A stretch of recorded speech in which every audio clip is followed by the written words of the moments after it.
วันนี้เราจะมาทำคล้ายๆแซนด์วิชนะคะ ใส่ปูอัดแล้วก็มายองเนสค่ะนี่ค่ะซื้อมาแบบสำเร็จรูปนะคะแซนด์วิชสเปซค่ะมีแตงกวาดองด้วย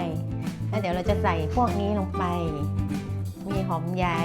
ไข่แล้วก็ของผู้ใหญ่เราจะใส่พริกขี้หนูด้วยนะคะ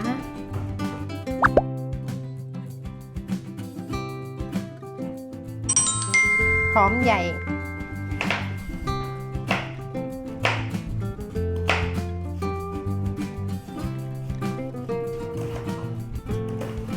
มันจะเป็นชิ้นเล็กๆอัตโนมัติเลยถ้าเสียงเพราะก็ใส่นะอ๋อตอนนี้หลานๆนะคะมารอทานกันค่ะปูอัดนะคะมาฉีกให้เป็นฝอยๆค่ะ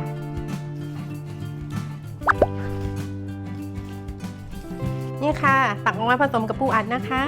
เป็นช้อนเกาหลีนะคะฉันซื้อมาเองถ้ามีวาซาบิก็น่าจะอร่อยนะลองว่าใส่นิดเดียวก่อนนะเดี๋ยวมันเลี่ยนลองฉีกโกดก็ใส่อันนี้ลงไป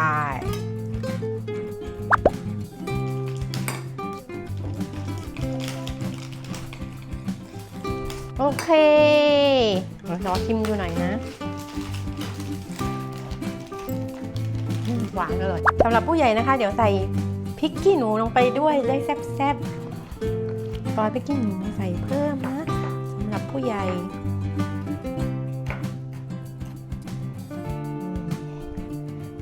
เมื่อกี้นี่นะคะของผู้ใหญ่วอร์มกระทะนิดนึงนะคะให้มันร้อนแล้วเดี๋ยวทาเนยแล้วก็ปิ้งขนมปังนี่นะคะ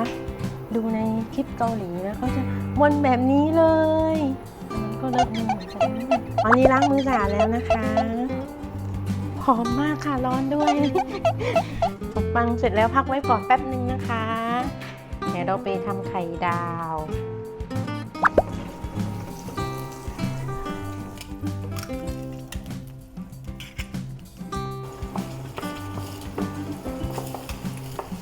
เดี๋ยวว่าจะทำขายแล้วนะคะไปซื้อได้ที่หน้าโรงเรียนวัดเทพนิมิตรเดี๋ยว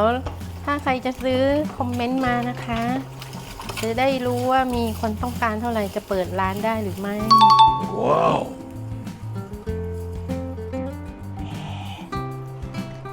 ผักสดนะคะปลอดสารพิษค่ะซื้อมาจากฟาร์ม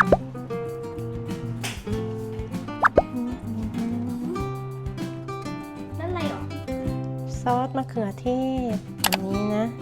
ปิดไปชั้นหนึ่งแล้วใส่นี่แล้วที่บ้านมีดอกอัญชันนะเอามาใส่สวยๆว้าวแล้วก็ปิดด้วยขนมปังอีกแผ่นหนึ่งอย่าตัดแล้วนะ